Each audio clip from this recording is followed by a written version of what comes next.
Vimos na palavra, ou nas palavras do ex-ministro Vélez, o quê? Que a universidade ou as universidades eram inúteis porque deveriam ser para um grupo elitista. São palavras do ex-ministro Vélez.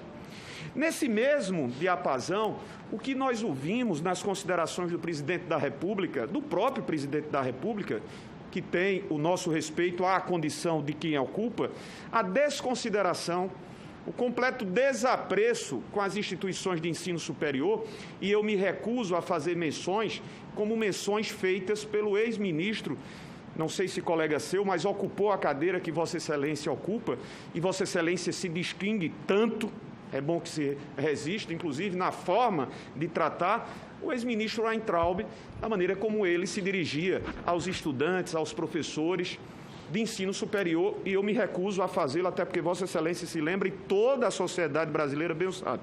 Então, no instante em que você tem um governo que ideologiza, e Vossa Excelência diz que é um idealista e não pode trazer ideologias para o Ministério da Educação, e eu aqui faço essas menções, mas há de compreender que nós temos essas preocupações.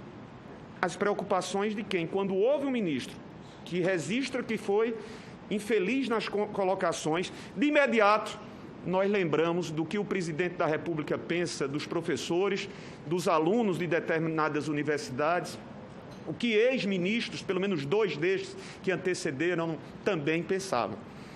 Foi essa a preocupação, e nós queremos, como temos ouvido no início, saber exatamente desse comportamento, não apenas verbalizado, mas prático, de que as instituições públicas superiores não sejam para uma gama reservada de alguns brasileiros, mas que seja ou que estejam portas abertas a todos e quaisquer cidadãos.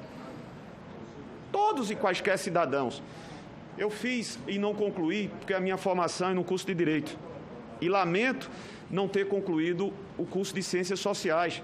E quando eu ouvi recentemente também colocações de que desnecessárias seriam as formações em cursos de humanas, eu fiquei extremamente indignado e resignado com essa compreensão.